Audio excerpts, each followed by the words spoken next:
Hello, hello. Welcome to our 43rd episode of our Ellie.Talks podcast. And today is a very special one. We have a special interview with Amélie Verbeke, who is a community manager at Ellie.Connect and who will talk about the launch of Ellie's Fall 2025. I'm very curious. Welcome, Amélie, at the other side of the table this time. Yes. How are you doing? I'm fine, thanks. I'm not used to being on the other side of the table, behind the mic, but I will do my best. You'll do great. So tell me, what is the reason you are the guest today? I think there are three reasons why I'm the guest today. The first reason is that I'm the community manager for Ellie.Connect, and so most of the time I'm the first point of contact. So I talk about the platform, I explain every tool on it, and today it's a nice opportunity to introduce myself in a kind of different way. So that's the first reason. The second reason, maybe because we are so intertwined in the industry, it's a good time after summer to give a little recap of what we have experienced in the first part of this year. And then the third reason is the most exciting one. I'm here to tell you all about our launches for the fall. So that will be very exciting. Yeah. Okay, I'm very curious. Well, sun is still shining outside, but summer is behind us, as we said. How did you experience that period at Ellie? Was it really a summer break, or did a lot of it happen behind the screens? On a personal level, I had a really good summer holiday. We went to the south of France, a lot of sun. I'm born in summer, so I really love the sun. The nice atmosphere summer brings. So that was very nice. But at Ellie's, we were very active behind the scenes. So it all started the end of spring, when Florence and I sat down together, and we were, I could say, a little bit frustrated about the fact that we saw that the platform that has so much potential was a bit underused. So we asked ourselves, why is that? What can we do better? What does the industry need? So we have that big network in the industry. So we had the opportunity to ask them. So we did a very relevant exercise. We interviewed stakeholders throughout the whole value chain of textiles. So from waste managers to marketing directors to sourcing consultants, even local authorities. And CEOs. Yes. We asked them about their daily operations. So what are their challenges? What technologies do they use? What are they needing? What are they missing in the industry? So we really wanted to know how they work, how their work on a daily basis is in that industry, and what we as Ellie could bring to that industry that could help them. Okay. It was a very interesting exercise, because we saw afterwards, when we put all the answers together, that there were really very clearly some focus points that Ellie already had on the platform, but that we saw that we should put more focus on and develop more. So that was a very interesting exercise. So that was before summer and during summer, and then during summer we really started with the development with our partner Datascodes of the different kinds of new tools and new additions to the platform. Oh, that sounds exciting. But before we dive into the changes, let's look at 2025 so far. Yeah. What has stood out to you in the industry, and how has that influenced the work at Ellie.Connect? Yeah, I think I don't tell anything new when I say it's been challenging times for the industry, also for us. The past years have been difficult economically, also on the level of legislation, also operational challenges for example. I call them operational challenges. We had Els Houtekit from Herwin on the podcast. She talked about the challenge of textile waste, maybe a solution that could be textile recycling, but it's all very complicated. So all that makes it a very challenging industry and challenging times. But throughout our daily work, we see also a lot of positive things happening in the industry. So, for example, the ongoing search of innovation, to search for solutions. A nice example are the fairs and the events we go to. For example, the Textile Recycling Expo in Brussels this year. First time was very successful. Showed a lot of innovation in recycling of textiles. So that's something that's very positive. Another thing, I think, is the fact that there are a lot of pilots being set up. So people are searching for solutions. We have, for example, the pilot Labs on Fiber, where we with Ellie were also a partner. Florence has been working on that project for the last 3 years, setting up value chains for non-reusable textiles. So those value chains they've set up together with the partners are really working, are really strong value chains. So now they can put into further partnerships for the long term. Yeah. So that's interesting. Also companies, for example, one of our members, Showtex, is setting up their own pilot,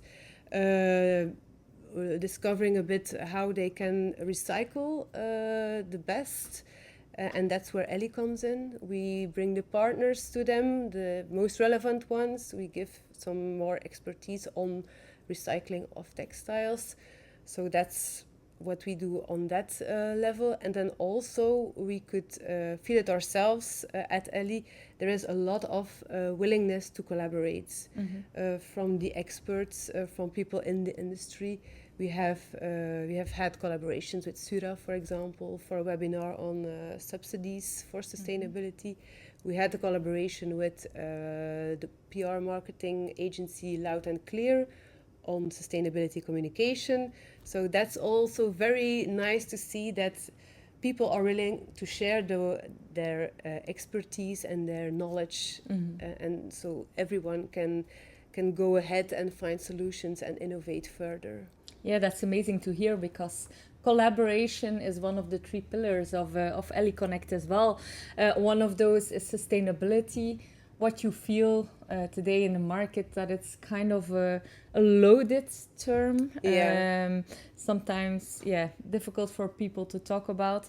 How does Ellie aim and make that team positive again, or future focused for our industry? Sustainability is a loaded term. It's often misused. The definition isn't so clear anymore.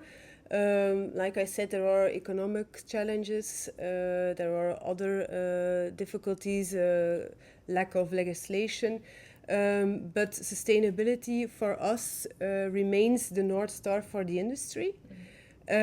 Because for us the definition is broader. We see a sustainable company as a company that is future-proof, that is resilient, that is able to navigate those challenges.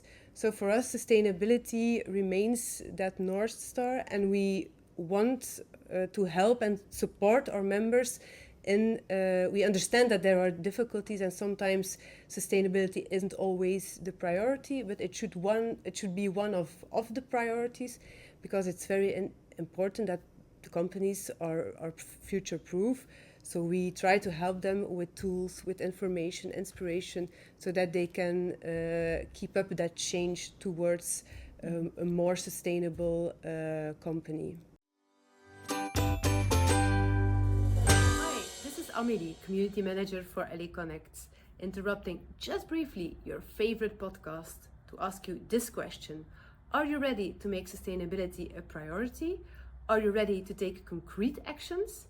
Ellie.Connect offers you the network, the tools and the content to help you achieve just that.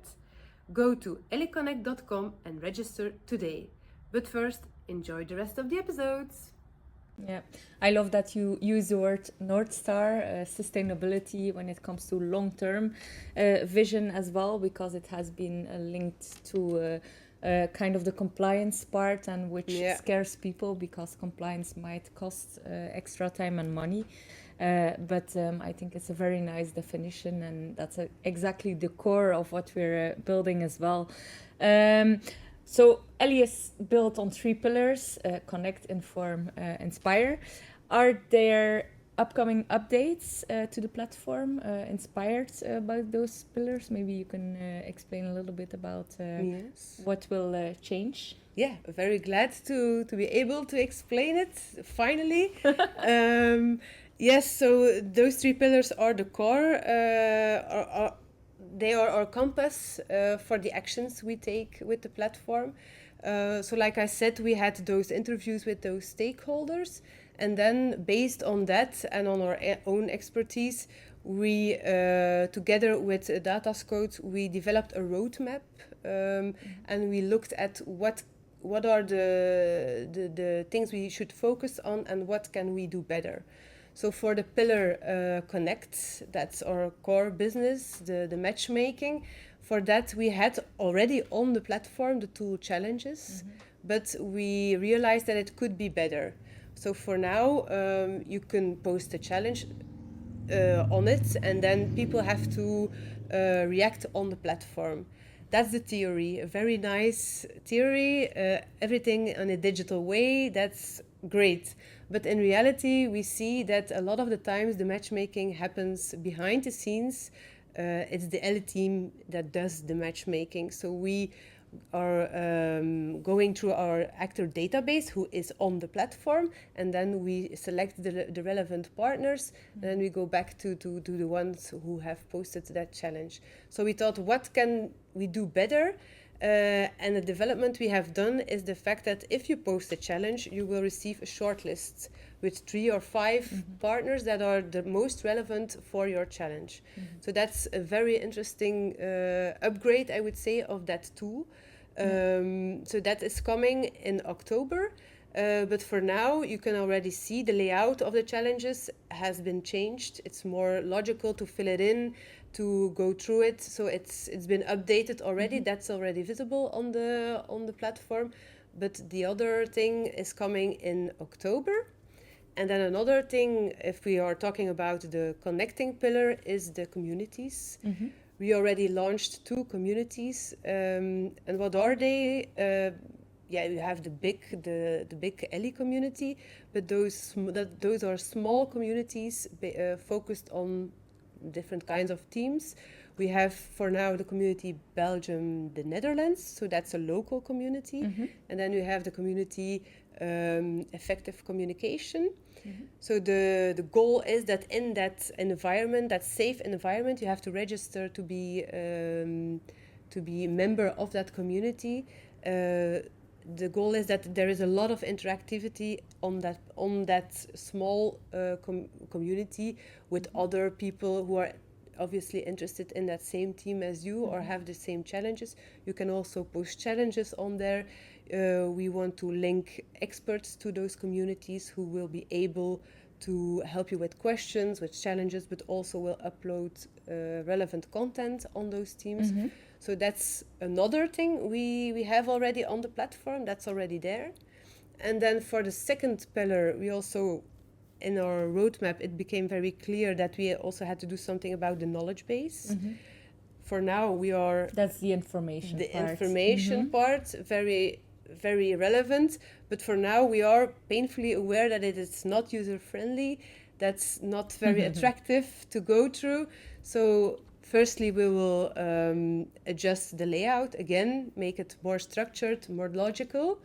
And also, like I said, those experts we will collaborate with will be able to put also relevant information in that knowledge base. So it will be verified by experts also, and our own content will be uploaded on there as we do now. But that's also an upgrade.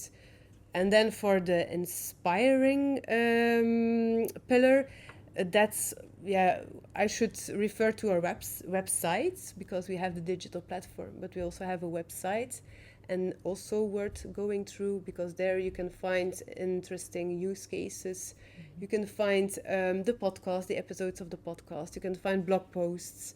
And if you want more in-depth information, then you can go to the knowledge base if you are a member. The website is free for everyone to have a look at, so I would say please do. Have a look. Have a look, yeah. Ellie.Connect.com? Yes, Ellie.Connect.com. This is already a very inspiring episode, so I'm looking forward to the other changes as well. Besides platform changes and upgrades, what can our members expect from Ellie.Connect this autumn?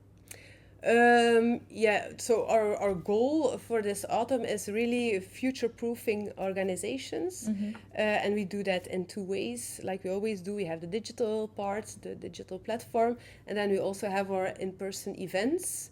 And for those events, we are planning to focus on technology that supports the daily work, that enhances efficiency. So it can be technology providers, but also how to use data, how to use AI, for example. And we also will have some experts talking about strategy. So also to make those companies more future-proof, more resilient. Yes, so you take the broader stance on sustainability there and make it future-proof. Seems very interesting also for European Spinning Group, I think. It's amazing. Looking forward to the further, and I assume the further podcasts as well then. For everyone who is listening or watching and thinking, very interesting, I want to learn more about Ellie this autumn, what's the first step they have to take?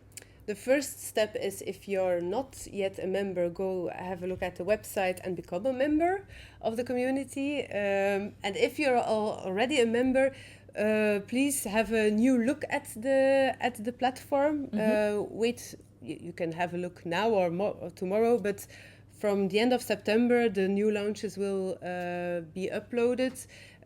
So then it's really have a new look at it.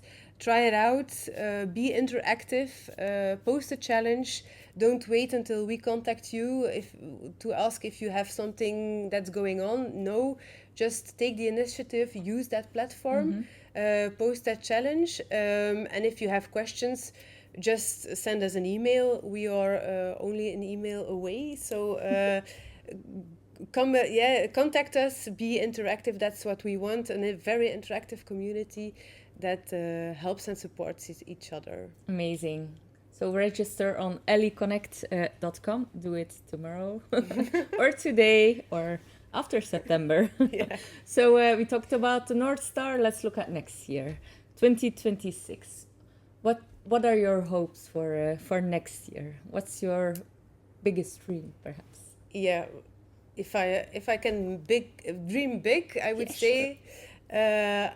I would love it if people, if you're working in the industry, that the first thing that you do is that tomorrow in the morning, if you arrive at your desk, that you open your computer and that the first thing you do is have a look at, after you had your coffee, have a look at the platform Ellie.Connect if you're a member. Just make it a habit. Open that laptop and go to our platform and see what's new. So that would be a very, I know it's a big dream, but that would be great that we are the first partner you think of when you are having some kind of challenge, when you want information, when you want inspiration, that the first partner you think of is Ellie. That would be my biggest dream. And if I can fantasize, maybe it also would be great to have some kind of happiness button on the platform. So if you are very deep in your problem solving issues and you don't see the solution and you're ready to give up, that you just click on that button and then you see some kind of very inspiring use case, or someone who had a very nice experience with Ellie.Connect, or a motivational quote, so that you get new energy to really dive in and that you are inspired to find your solution. A happiness button. Happiness Oh, button. that must And a be nice amazing color, in yeah. these times. Well, it seems technically feasible, so it shouldn't Maybe be we that should hard. ask, yeah. Let's put that on the development agenda as well. Yeah. Thank you very much, Amélie. It was very inspiring. I think it's also a very good part that you include the users, and based on the user feedback that Yes. we are in a continuous improvement mode on the platform, so it makes it more exciting for users to register and take the next steps to see that we're moving towards our North Star. Thank you very much. Thank you for your daily engagement as well as a community manager, and definitely looking forward to the next year. Yes, me too. If you are a fan of the Ellie.Talks podcast, make sure to give us a like or leave a positive review. And remember, there's plenty more inspiring content on your favorite podcast platforms like Spotify or YouTube. We hope to see you there.